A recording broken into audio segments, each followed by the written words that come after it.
Hello friends, this is Bharat from Team CP CORP. In this lecture, I am going to continue what I have done in previous surface tension.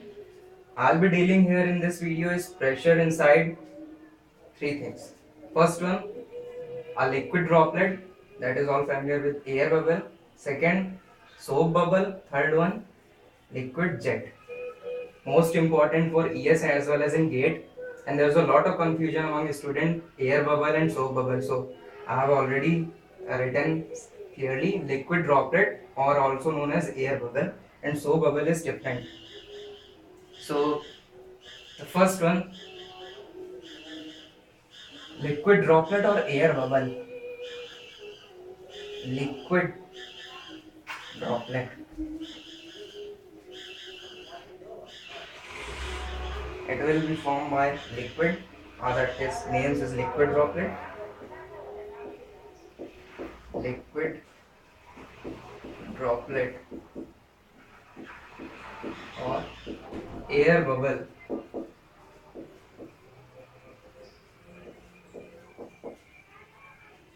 Now suppose a liquid droplet or a air bubble is like this. Outside pressure is atmospheric pressure, and the inside pressure inside the air bubble is taken it as P. Now the this is the this layer. This layer will be acting as a, the cohesive forces in between the molecules will try to bring back to the original form, and for a minimum surface area, for acquiring minimum surface area, all the bodies tends to be in spherical form. That is why dogs in winter, they tends to hold their body like this, so they are making a spherical shape for minimum surface area. So sphere is like this, and the layer acting on this is surface tension. These are the forces.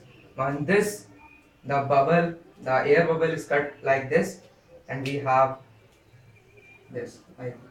So the surface tension is acting along this. As I already told you, surface tension, the force, which is a line force. So surface tension will be acting in this projected area.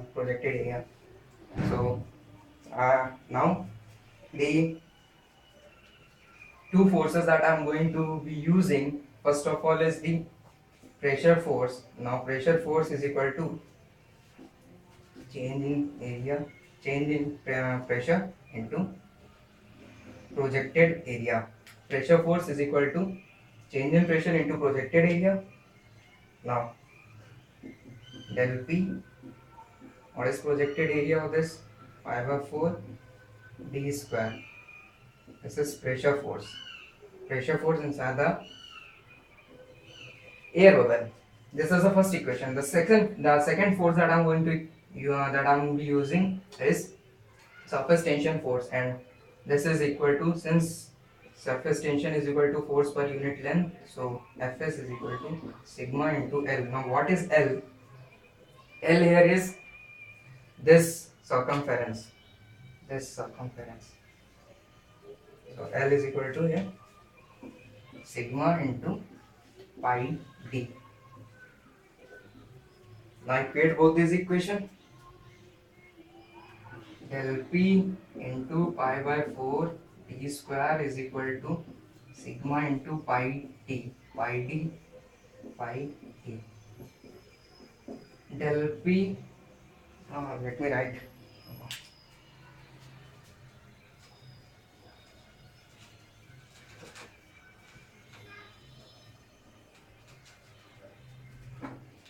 It's a very important relationship. Del P is equal to 4 sigma by d. Most important relationship. It's a case of liquid droplet or air bubble. 4 sigma by d. You can also remember this formula. Del P is equal to 4 sigma by d. Remember, this is a bubble, air bubble, which is surrounding, which is having all from 4 from charo taraf. So charo taraf is 4 sigma by d. You can remember by any of the tactics, but it's a way of learning. So 4 sigma by d. Now next, soap bubble. if you understand this, the first one, all can be easily derived. Just you have to equate two forces, pressure force, surface tension force, and you will get the expression for different profiles. The derivation is not asked in GATE, but from his point of view, it can be asked. So second one,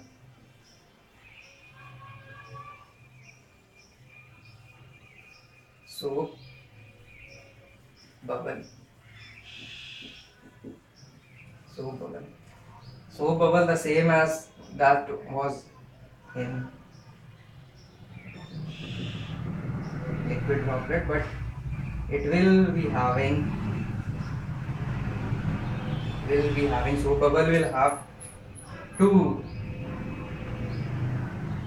layers, two surfaces. We'll be having two surfaces. So the surface tension will be acting along this as well as this. It's a soap bubble. So soap bubble. Now del P. First of all, the first force was pressure force. That is change in pressure into area. That is projected area. Now projected area, in this case there are two surfaces. So projected area will be pi by 4 d outer square minus d inner square. For from my convenience, this thickness is very small, so d outer is similar to di, which I am going to take as d. So del p into pi by 4 d square. Remember this one. Now the first one equation is this. Now second equation, I will be using surface tension, which is sigma by force per unit length, sigma into L. What is L? I already this is the L. This is the L. So the L in this case will be sigma into L, which is sigma into pi d outer minus pi d inner. So what are we taking? Sigma into the whole length. The whole length means sigma pi d outer, pi d inner. Both comprises the length. So it's plus. So pi d outer, pi d inner, and d outer, d inner are taken as d. So it will be pi d plus pi d. So Fs will be sigma into 2 pi d. This is second equation. Equate 1 and 2 and you will get the result. In this case, what we are getting is, have a look. Both these equations, del p into pi by 4 d square is equal to sigma into 2 pi d. So pi d cancel out. Del p is equal to 8 sigma by d. Very important. 8 sigma by d. It is 2 times of that of liquid bubble, liquid droplet. So 8 sigma by d. So bubble expression. Now the final one, we are having pressure inside a liquid jet.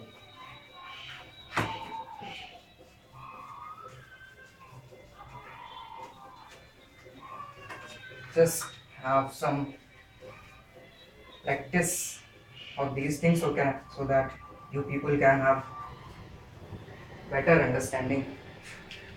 The third one is pressure inside liquid jet.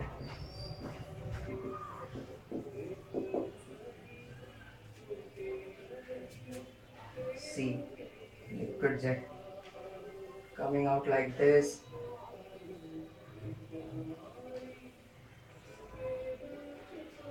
From coming out this.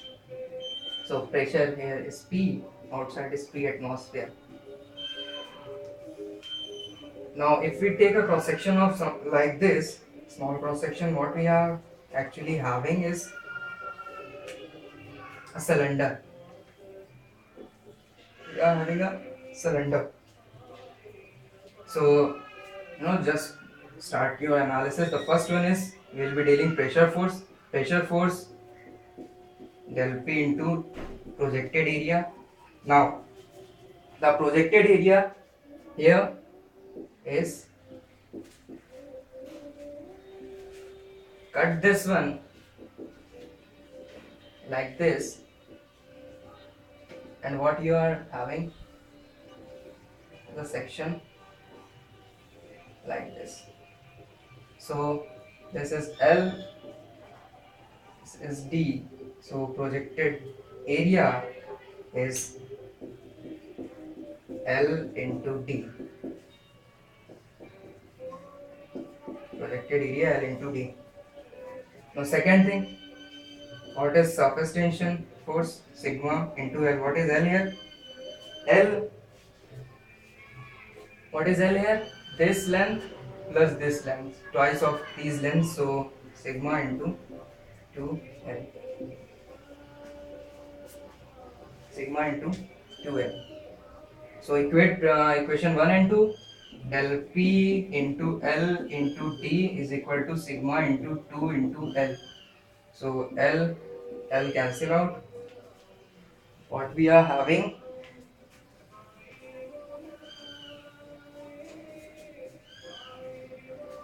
del P is equal to 2 sigma by D. Most important relationship. Now the UPSC is asking not for soap or liquid bubble, but it is asking for liquid jet and all. So this is a very important relationship. Del P is equal to 2 sigma by D. So these are the expression. One most important thing, the pressure that we are deriving from the starting of our lecture. Remember, guys, I'll be dealing it in later videos, but right now just remember that P absolute is P gauge plus 2 sigma by T.